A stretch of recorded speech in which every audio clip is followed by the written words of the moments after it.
Is this even a computer? You know?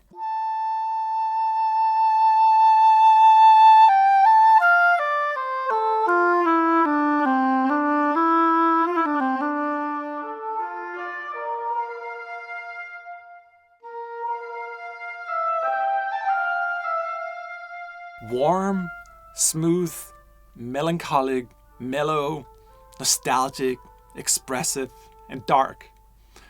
Those are some of the words that I would attribute to the English horn. But why is it even called a horn? This is a woodwind instrument. It's a double reed. It's not that of a brass instrument. Well, it turns out that the term horn actually more refers to the shape of the instrument. And in the case of the English horn, it has what you call a conical shape. Imagine sort of a V-like shape, like a funnel, if you will, in 3D. That's sort of what constitutes the horn. Now, there's also another strange, peculiar thing about this instrument. Why is it an English horn? And I actually don't know why. It just occurred to me that the instrument originated in France, but maybe they already had the French horn, and then they're like, well, we can't call it the wooden horn because that's just a sucky, non-marketable title.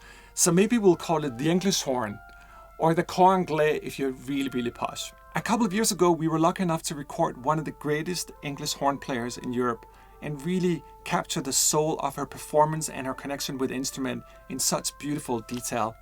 Welcome to Soundpaint. My name is Trolls. We're going to take Lorium for a spin.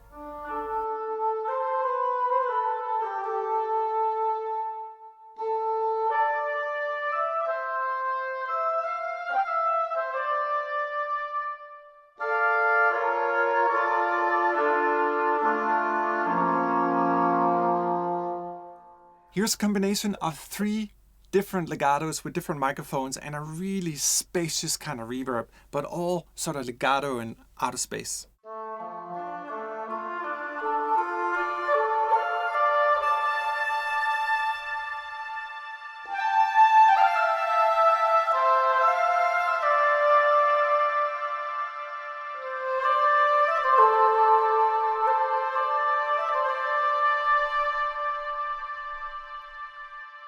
Let me just show you the different parts of the library. You'll notice that we have both closed Decca and wide microphone for every single articulation. Multiple arcs, of course. We have breath sounds and click sounds, a multitude of legatos, trills and runs and marcatos, short notes, staccatismos and sustains. Virtually everything you would want from a deep sample woodwind library. But this is Soundpaint, so we don't just have to play with legato, even though we have polyphonic legato. Maybe let me just show you polyphonic legato before we get into the deeper, more sound designy kind of stuff, because this is pretty cool. This is with our H.A.L technology, our hyper acoustic legato technology. I can play as many voices as I want. Each note gets distributed with legato to whatever note I'm moving to here. It's really, really beautiful and easy to play. And let me just remove the different kind of effects down here as well, so we can just hear it in a sort of close, dry condition.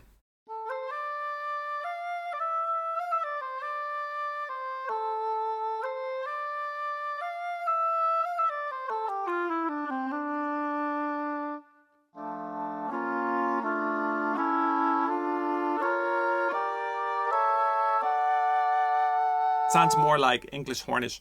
And you can play as many notes as you want. Let me try to play 6 notes here in legato.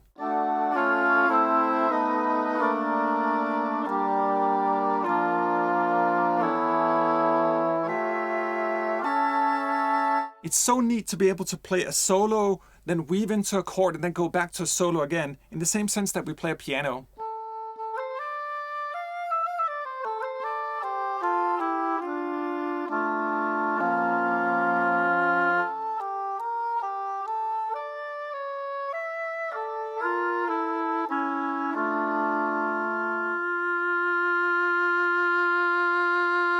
There's expression in this library. It's full of emotion. Just a single note.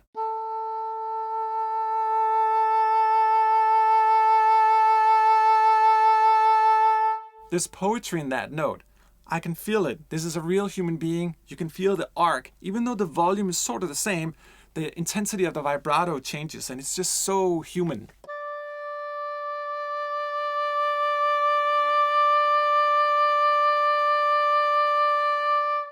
A little bit of overtone and sort of breathy noises in that one.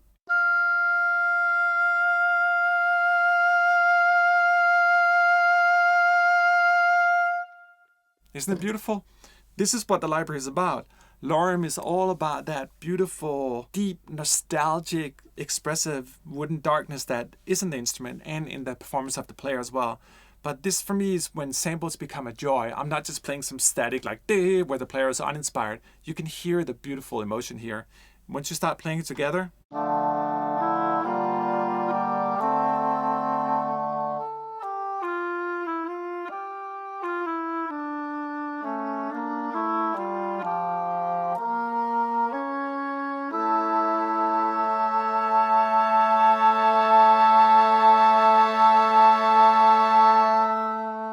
a full woodwind ensemble right on your fingertips.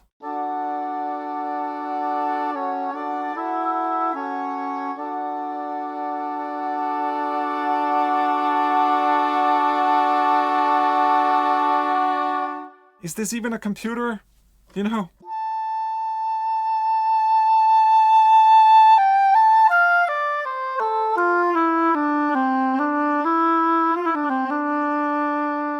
Now, that was the proper way of playing it, the posh Cor Anglais, if you will.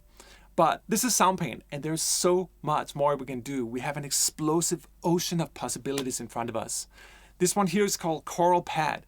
Marisa told me that she wanted me to try it out. I have not tried it yet, so I just want to sort of see what happens. I have a feeling it's going to be something very spacious and choral-like.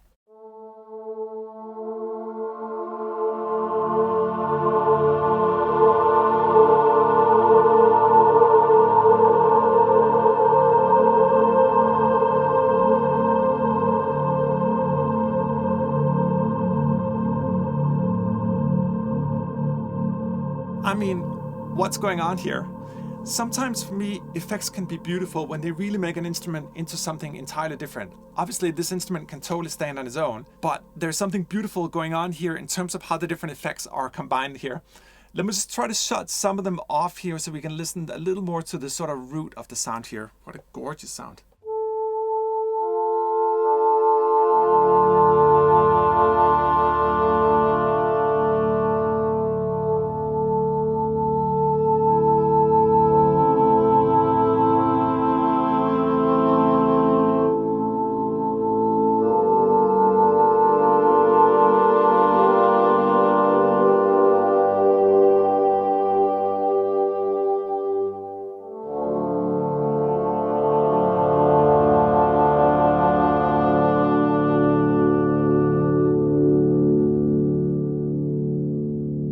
Oscillators, if you will. In Soundpaint, I'm starting to see acoustic instruments more, also sometimes as oscillators. This sounds more like a synth than it does of a proper English horn. But what a cool, stable sound.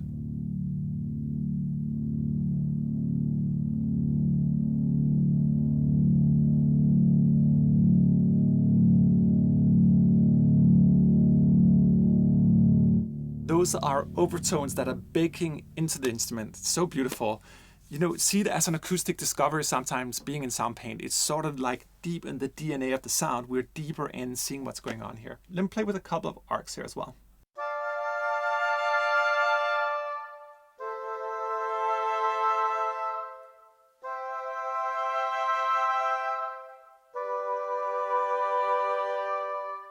Tiny little pretty arcs. I can also use my time module here and stretch the arc. Let's try to make it twice as fast.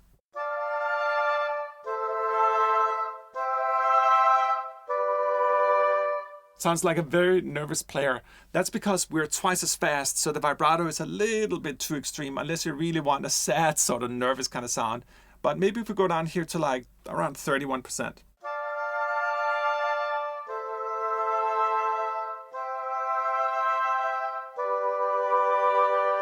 It's a little more excited, but it's longer. So the time module here is super useful if you want to match the sort of arc to your composition. This was a short arc, so it's little and tiny, but you can still stretch it to massage it into whatever tempo you're working with. Let's try to go like 50% lower than its normal speed here.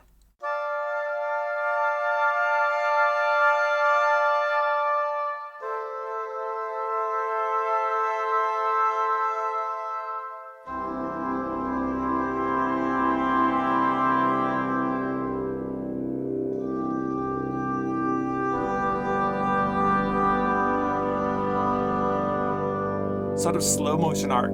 But isn't it amazing that we can have this tiny little arc here? That's it. And yet take down time here a little bit and all of a sudden have, especially in the deeper notes,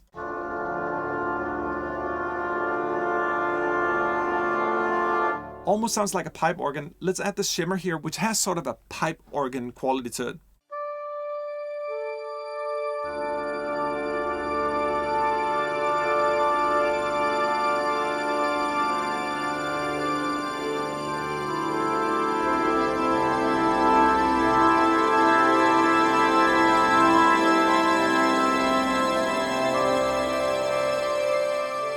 Here's another arc in a more medium kind of tempo with a beautiful arc from mezzo piano to mezzo forte. If you look at all the names here, they indicate the different dynamics of the instruments, what the arc is doing. So MP to MF.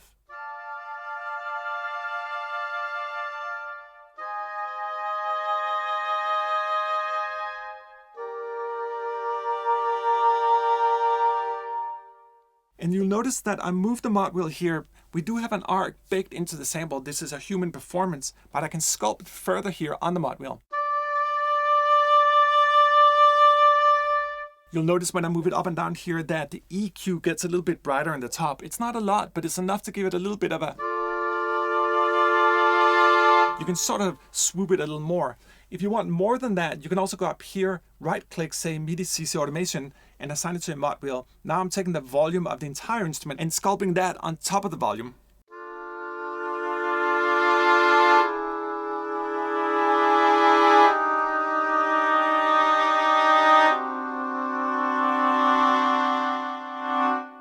Here's a soft arc on the Decca microphone.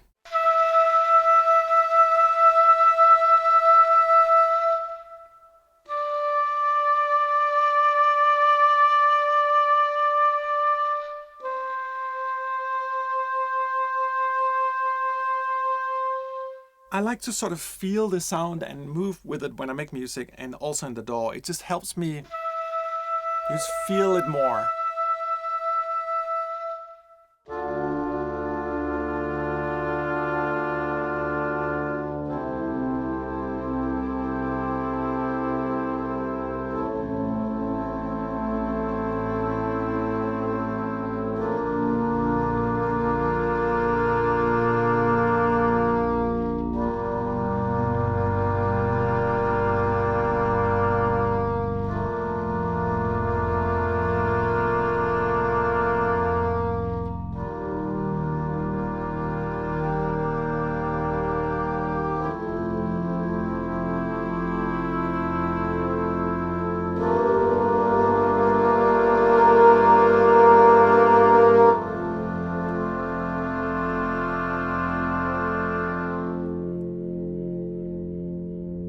Love that kind of twirly sensation.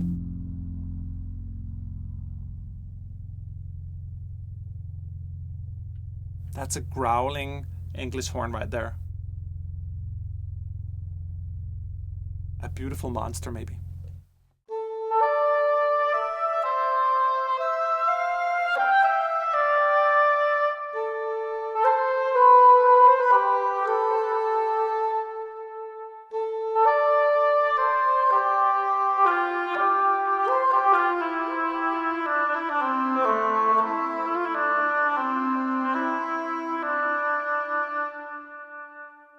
And it's damn fast and nimble as well. And if I could play that fast in legato, I would, but...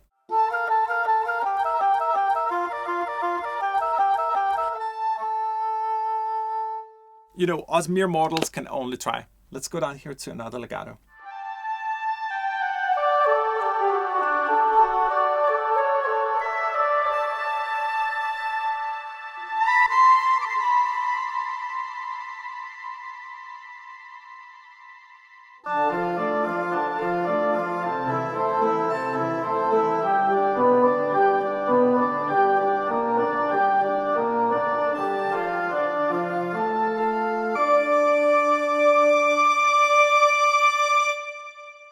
One of my favorite things to do in Soundpaint with the legato is to control the vibrato.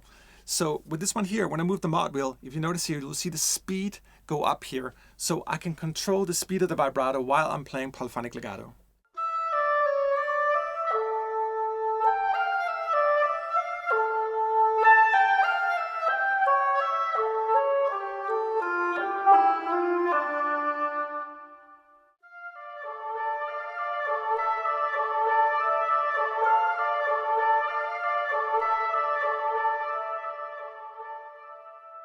You can hear it, the microphone is very wide on this one here. We have 3 different microphones in the library. We have the close, the Decca, and the wide. Let me just show the 3 without any reverbs or anything on them, just for comparison. Beginning here with the close microphone.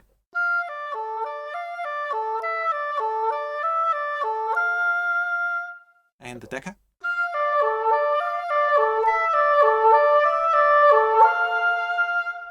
And the wide.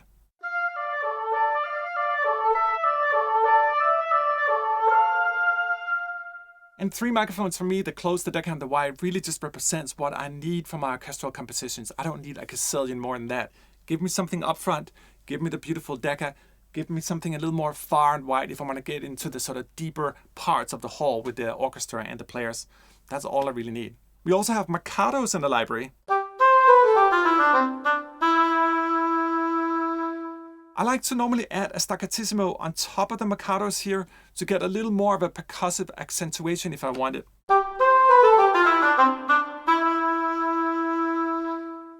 Versus the Marcato standalone.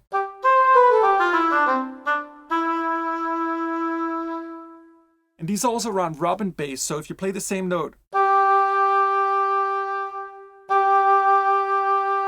it's not the same.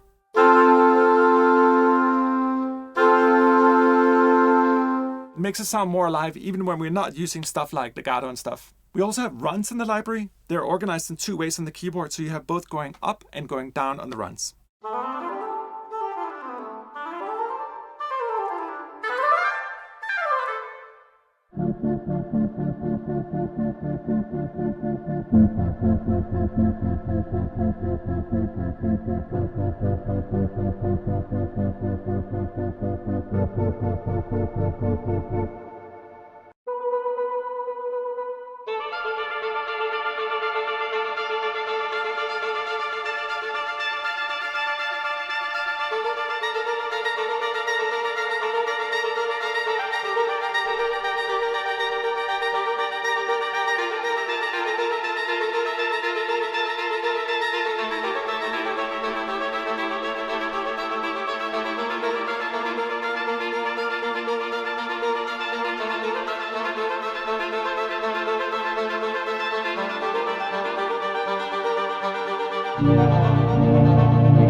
How cool is that?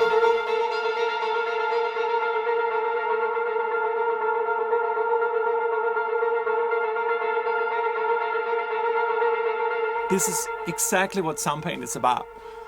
Take the beautiful acoustic instruments, in this case a beautiful English horn from 1995, Lorium, and show all her sides, not just her acoustic sides, but go deeper into the DNA of the sound, which is really what Soundpaint is about, and find new golden glory in places we've never gone before, sonically speaking. It's just so beautiful. I never in my wildest dreams imagined that when we recorded this library way back, years ago, that one day it would end up being like this. Something that would just inspire me a different way, but yet with an homage and respect, the dignity of the original instrument, but taken in the engine and offered in this new colorful way, if you will. Thanks for watching.